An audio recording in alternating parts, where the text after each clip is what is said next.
The Assembly will hear an address by Her Excellency Mia Amor Motley, Prime Minister,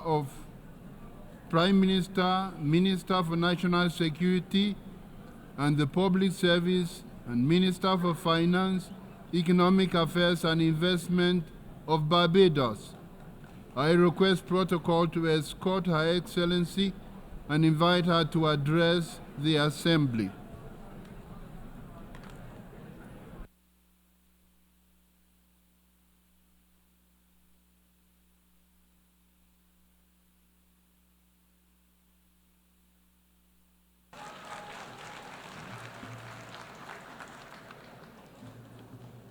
President,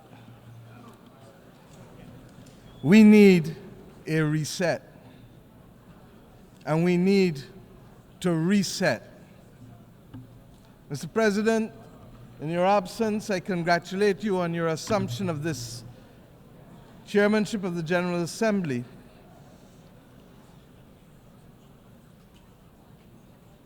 We can wait.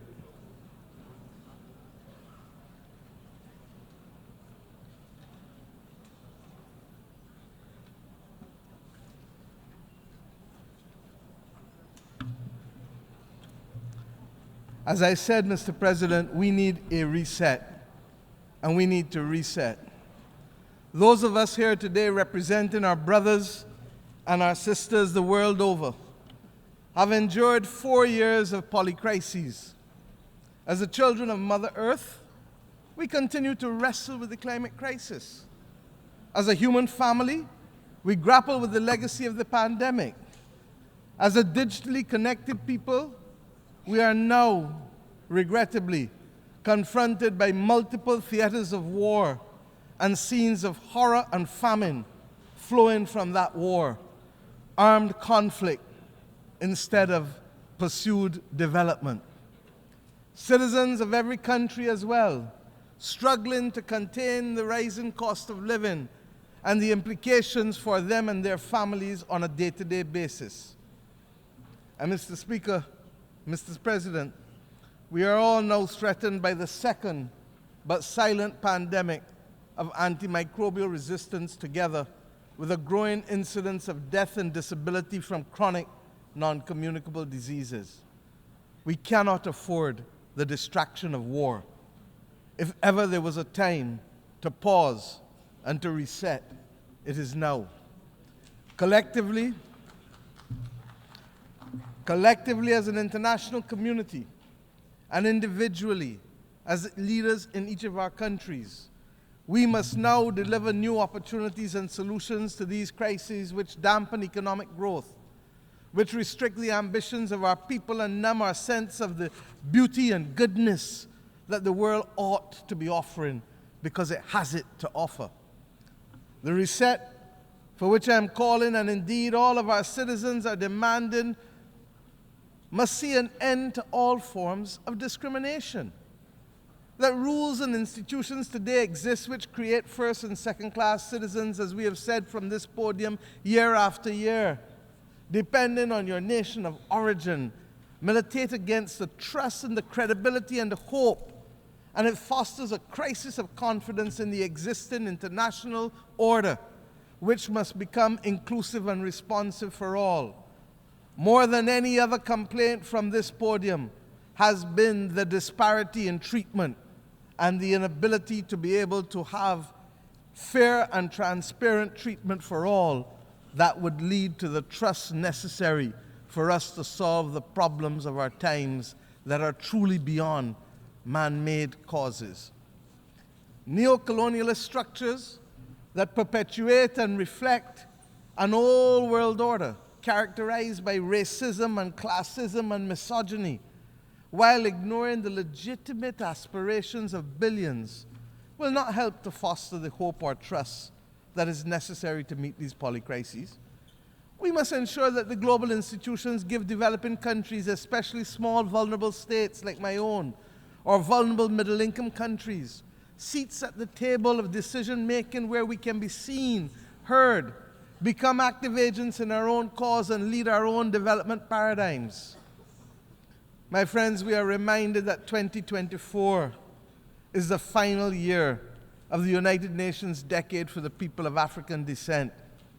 Much has been achieved, but the recognition, the justice, and the development for people of African descent that was promised by this decade has, to say the least, not yet been fully realized. And it is for this reason that the Caribbean community joins the growing chorus, and my own country in particular, for the immediate proclamation of a second decade to complete the unfinished work and address the matter of reparations for slavery and colonialism.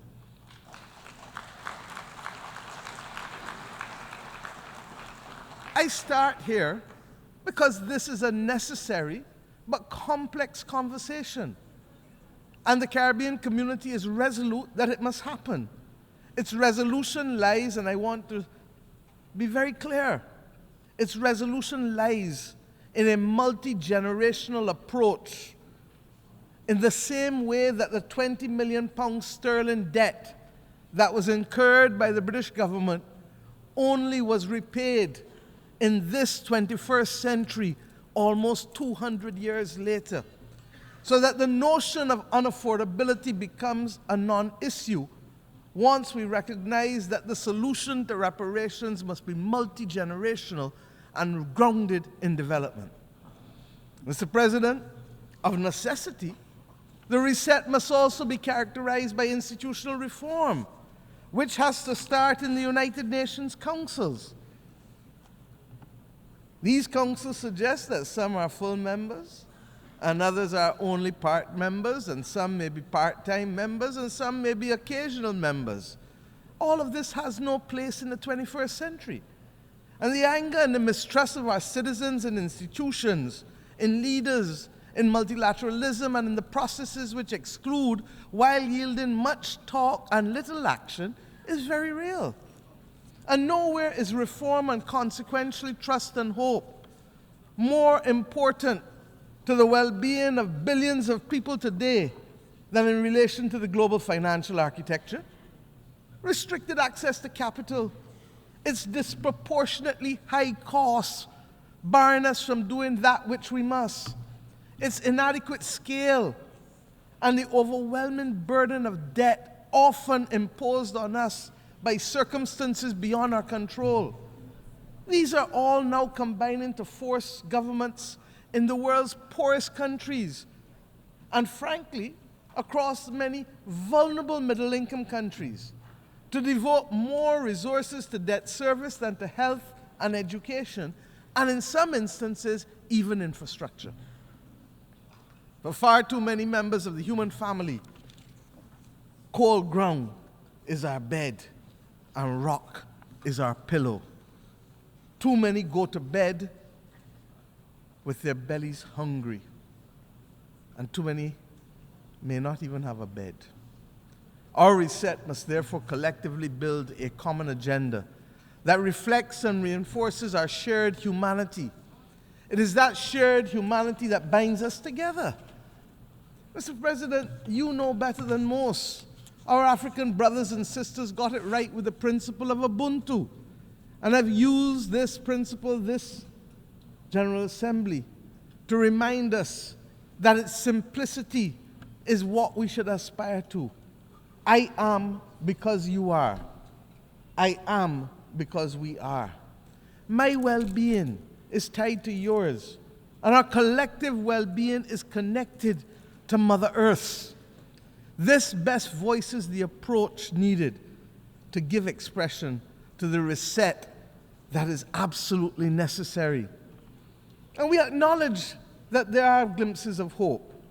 We have, for example, on Monday, agreed to a pact for the future, but we still have war.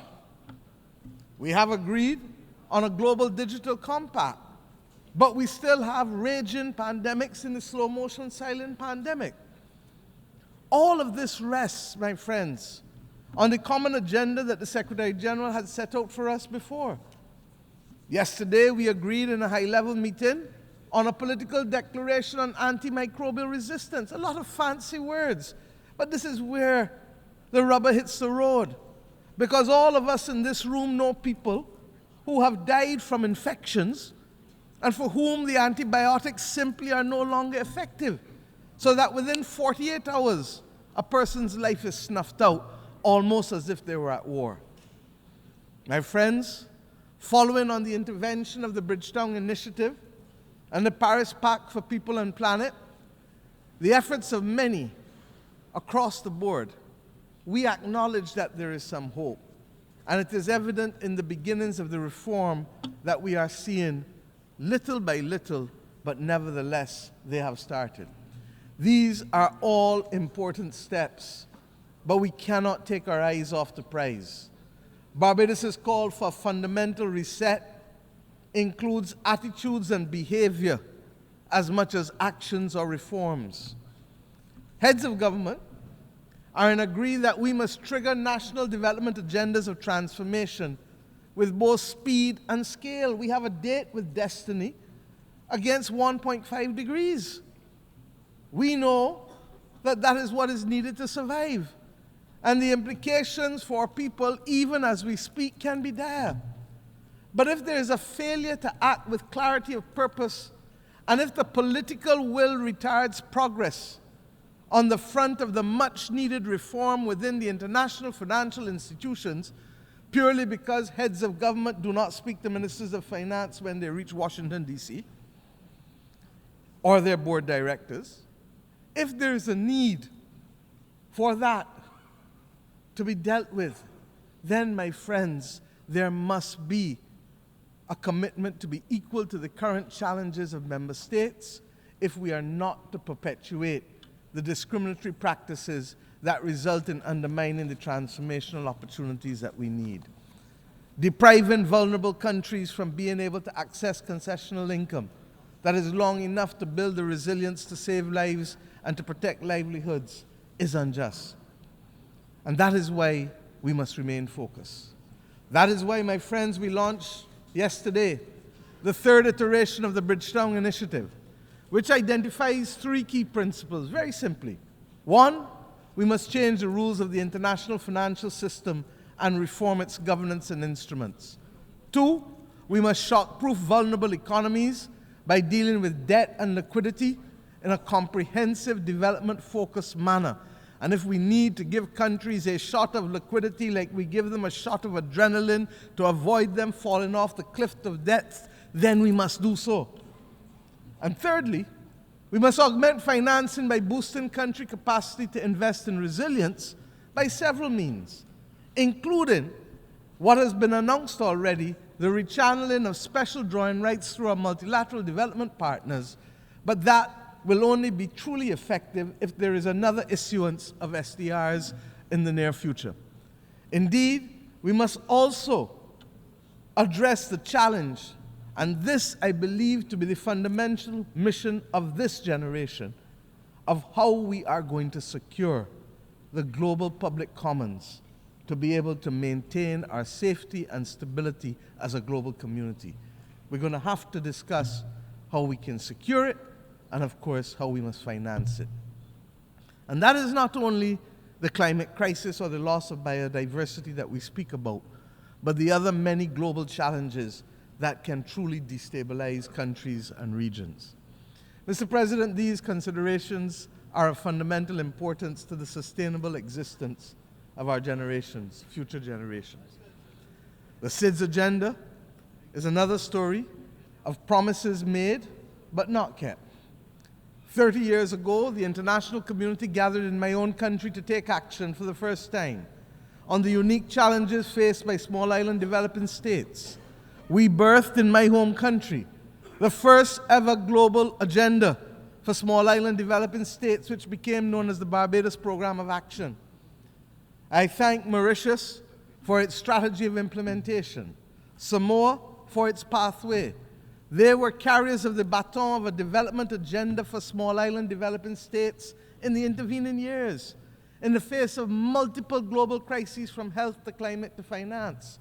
The vulnerabilities, yes, of our countries as small states have become more pronounced. In May of this year, we gathered in Antigua and Barbuda for the 4th International Conference on Small Island Developing States. And I call on the international community and the multilateral system to let us work together to ensure that the promise created in Bridgetown in 1994 is delivered and realized through the Antigua and Barbuda Agenda for SIDS 2024, otherwise known as ABBAS. Let me use this opportunity as well to inform you that 2 days ago we took over the presidency of the Climate Vulnerable Forum, the V20 countries of the world, from Ghana, whose president I would like to thank for the excellent stewardship of the group over the past 2 years, and indeed for the strengthening of its institutional capacity. The priorities of our term as chair of the V20 countries will be the multiple dimensions of climate crisis, dealing with them, the impact of the climate crisis on human health, and of course, the issue of debt and climate, because if we don't solve that, we cannot take the appropriate actions to deal with climate. I invite all United Nations members who are not yet members of the V20 but who are climate vulnerable to join this group, because it is only through amplification of our voices and consistency of our message and solidarity that we will continue to see the pace and scale of reforms that we need to be able to save our people's lives. I commend to you the declaration of the leaders of the Climate Vulnerable Forum that was adopted this week on Wednesday.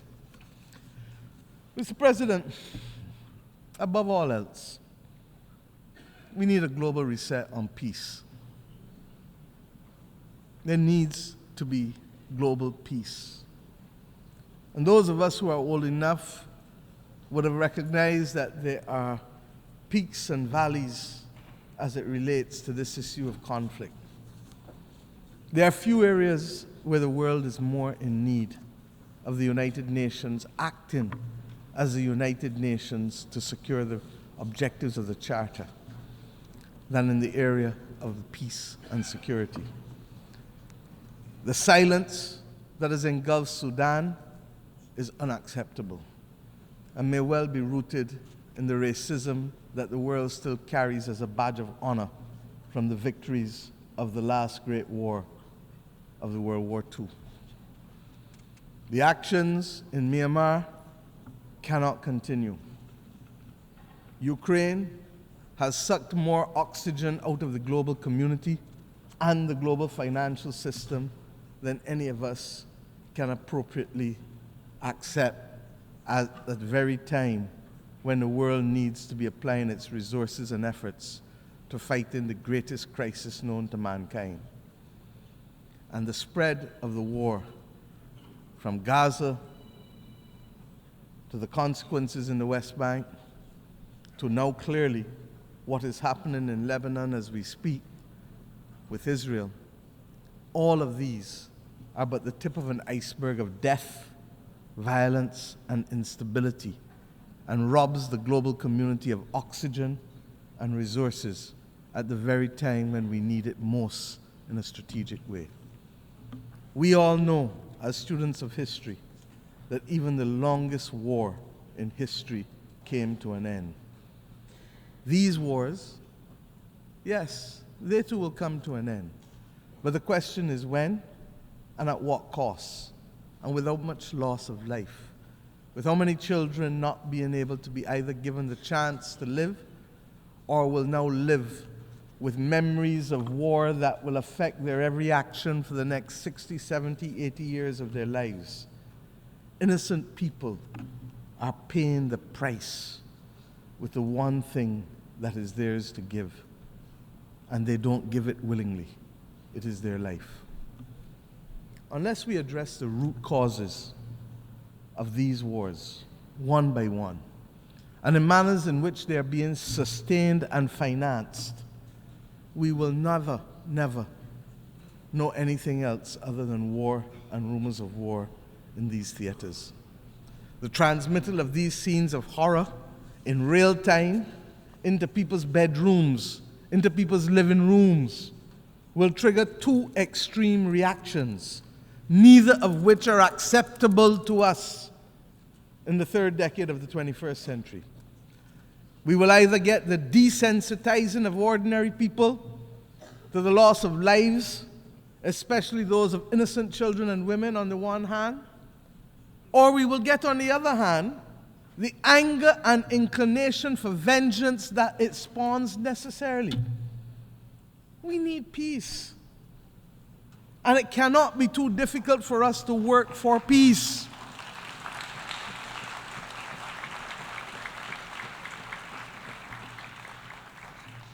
It is the same Bible that tells us in the stories of the Old Testament, much which has guided many people across this world. But when we turn from the Old Testament to the New Testament, it is Romans that says to us, "Vengeance is mine, saith the Lord," not any country, not any human being, so that the Bible can't be used as a convenient aid when it suits us and rejected when it doesn't. In the midst of this maelstrom, we were very clear.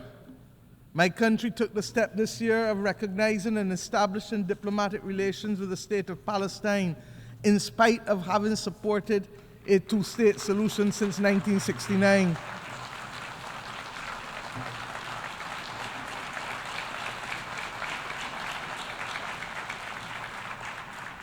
And we did this because it is clear to us that the state and people of Palestine, human beings, are entitled to full recognition by integration into and support from the international community.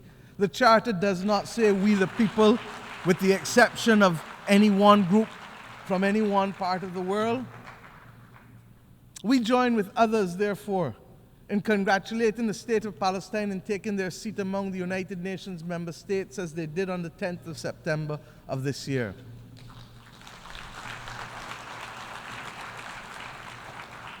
And let me be clear, we condemn the actions of Hamas on October 7th. But we equally and strongly deplore the humanitarian catastrophe in Gaza, which is the result of the disproportionate use of force by Israel. There's no justification for it. And that is why treaties exist governing the rules of engagement for war. Because we as human beings learned better and know better and committed to better. A two-state solution, no matter how elusive it may appear to be now, is the only answer. And I've said already this week that we have known difficult battles in mankind's history. But when we were in it, we didn't think we could achieve it. But we did. We abolished slavery. We removed apartheid in South Africa. These battles are not beyond our creativity, our capacity, and our resilience to resolve them. Similarly, we insist that the killing in Ukraine really has to stop. The people of Ukraine must be allowed to live within the internationally recognized boundaries of their state in peace and freedom from the threat of use or force. And as I said, it is sucking too much oxygen out of the global financial system, and countries that should be the beneficiary of aid are being told that they may have to wait in the interest of the defense of others because of war. I say to us truly, there has to be a singular commitment to build a peace. Truly. Mr. President, my own region has not escaped the scourge of instability and violence. The Americas do not constitute today a theater of war. But we are today witnessing, for some years now, an unprecedented escalation in the number and caliber of assault weapons which are finding themselves in the hands of criminals who are wreaking havoc on the legal systems and our societies, particularly in the small island developing states of the Caribbean and indeed in the wider states of Central and Latin America. This scourge caused by guns manufactured in the United States of America primarily also requires a fundamental reset. The right of persons to bear arms in countries not engaged in military conflict should not be an opening to accept as legitimate the presence of assault weapons in countries. It is simply not right. There is no place for assault weapons in our societies. I turn now to the fate of the people of Haiti, which continues to be of major concern to our people in the Caribbean region. The global community now has an opportunity for an essential reset with how it addresses its relationship with Haiti, and which has been born in all kinds of semi and partial concern over the course of the last few decades. We continue to have it as a recurring decimal because we have failed to solve the problems and put them on a sustainable path to development for its people. What is needed is transformation of our sister nation. And yes, we must provide first and foremost security, but transformation must be its handmaiden. The government and people of Haiti need the full support of the international community, not just in the short term, but in the long term. And yes, this starts by extending the mandate of the Multinational Security Support Force, escalating the work of the United Nations, deploying all the tools of bilateral, regional, and global cooperation, not excluding countries who want to participate for spurious reasons, ensuring that those of us who can step up to the plate by significantly increasing the pledge funds, that we do so, because we know that it takes cash to be able to deploy the forces and the police necessary to help with the restoration, so that Haitian mother or that Haitian child can go about their day-to-day life without fear of being assaulted or killed or being denied the right to work because of their simple fear of walking the streets. The Caribbean community has been working hard this year to support our largest member state. And in the early part of the first few months of this year, we met on Haiti almost 3 to 4 times a week to guarantee the stability that we ask you now to help us secure. We thank the efforts of the Eminent Persons Group of former CARICOM prime ministers who were on the front line of helping to resolve this complex problem day in and day out, so that we could find a political consensus for Haiti. That Haiti had at this General Assembly both the interim president of the Transitional Council and Prime Minister Corneille is a remarkable achievement given where Haiti was in February of this year. Let them continue on a path, please, of securing their future. And we cannot be on this podium speaking about Haiti without thanking Kenya and President Ruto for their remarkable leadership. After many delays and in what represents now a historical precedent for an African country, they have ensured that an African country has taken the lead in helping to tackle the peace and security challenge beyond its own continent. That is the kind of reset that we need in the international community. And Mr. President, you cannot come on this platform, regrettably, although I look forward to the day when I will not have to say it, when we must ask for reprieve for the people of Cuba. It is unacceptable, it is unconscionable, and that it continues today is a mark on our international conscience. The Cuban people continue to face the most dire of economic circumstances, and that this is directly as a result of its exclusion and its designation as a state sponsor of terrorism. And I have addressed our only knowledge of terrorism, and Cuba is in fact the downing of the Cubana plane off the waters of Barbados, where Cubans, Guyanese, and Koreans were killed. My friends, Cuba has been a valuable partner stepping up for us when it has mattered most, by the provision of nurses and doctors in pandemics, and by the provision of other essential workers when the global community needed it, and when people needed to be liberated in Southern Africa. The reality is that we must have and continue to have resolve in calling for the embargo to be lifted, and we will condemn it year after year after year because it is simply wrong.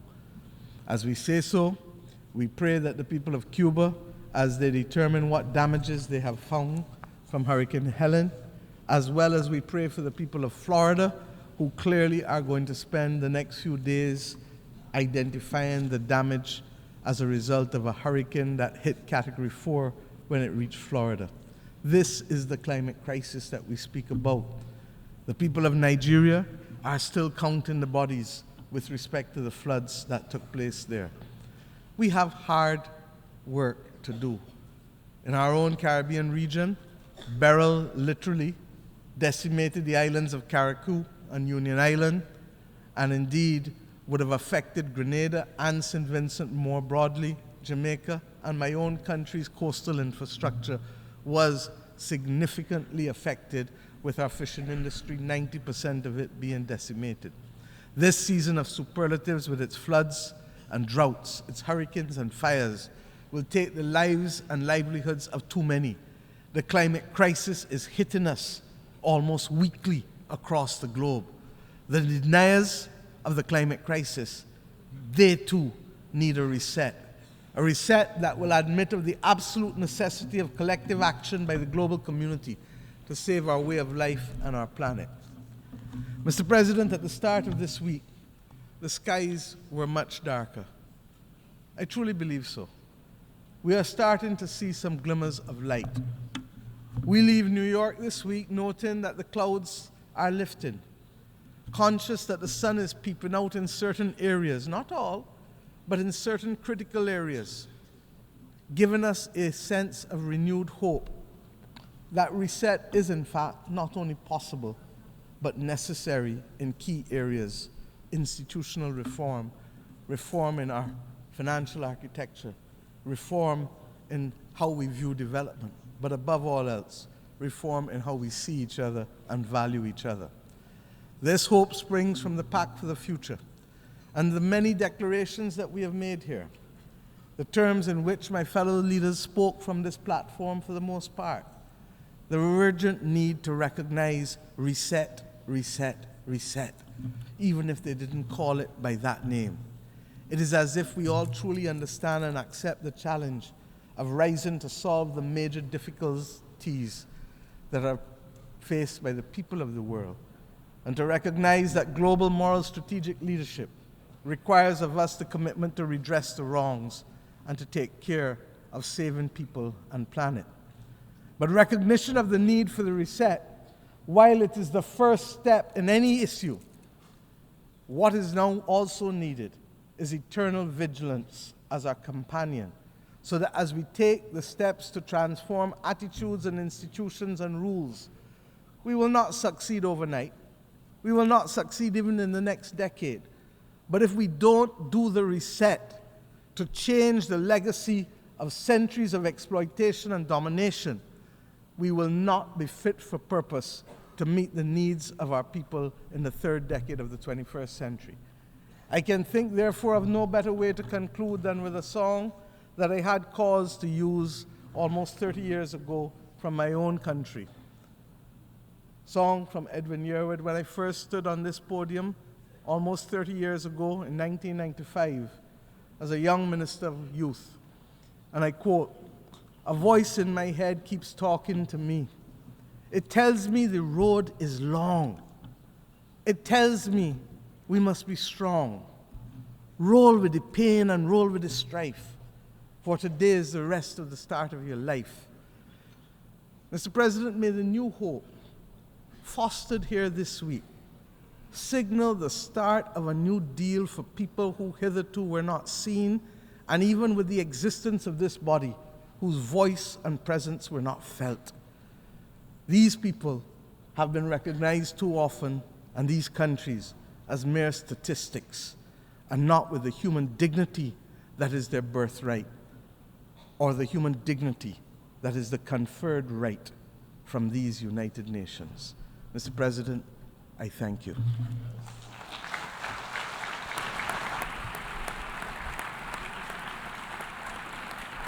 On behalf of the Assembly, I wish to thank the Prime Minister, Minister for National Security and the Public Service, and Minister for Finance, Economic Affairs and Investment of Barbados.